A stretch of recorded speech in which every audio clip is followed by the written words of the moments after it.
L'agneau qui est au milieu du trône les conduira, Apocalypse 7, 17.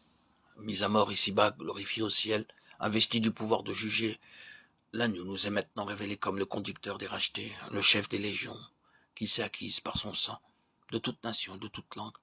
Si sur la terre, les hommes savent que les châtiments qui fondent sur eux sont la rétribution de leur incrédulité concernant le Sauveur, au ciel, les rachetés savent avec autant de certitude qu'ils doivent la vie et la félicité dont ils jouissent à l'agneau. Les anciens l'adorent et chantent ses louanges, parce qu'ils ont été rachetés pour Dieu par son sang.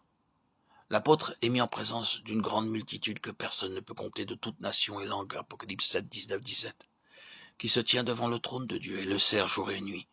Celui qui est assis sur le trône étend sur eux son tabernacle, c'est-à-dire qu'il les abrite de sa présence manifestée. Et qui sont-ils?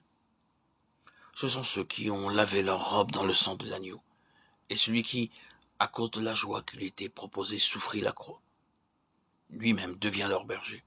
C'est lui dorénavant qui les conduit aux sources d'eau vive. Souffrance et douleur ont disparu à jamais. Dieu lui-même essuiera toute larme de leurs yeux.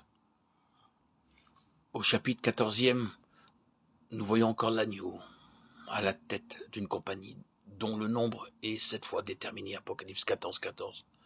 Eux aussi ont été rachetés de la terre et suivent l'agneau quelque part qu'ils aillent.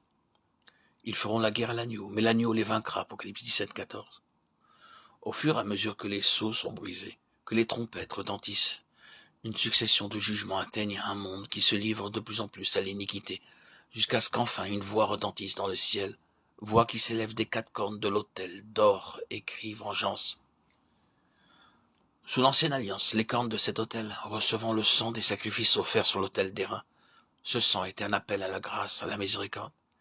Mais maintenant, devant le torrent d'iniquité qui déborde, la voix réclame le jugement, où nous pouvons voir que la terre a rejeté le moyen de grâce et de salut que Dieu lui offrait. L'humanité a pris position contre le plan rédempteur, et la méchanceté a atteint de telles proportions, surtout en ce qui concerne la croix, l'opposition à la croix, que de l'autel, même symbole de grâce, s'élève la voix qui crie vengeance. Apocalypse 17, 14.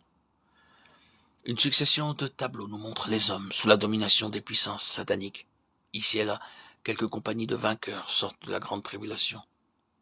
Puis l'agneau apparaît à nouveau, mais cette fois comme chef d'armée. L'iniquité atteint son point culminant. La grande Babylone s'est enivrée du sang des martyrs. La rébellion des puissances du monde se précise. Elles font la guerre à l'agneau. Mais celui qui est mort sur la croix est aussi roi des rois et seigneur des seigneurs. Le vainqueur du calvaire est assuré de la victoire. Ceux qui le suivent dans cette rencontre sont les appelés, les élus, les fidèles. Apocalypse 17, 14.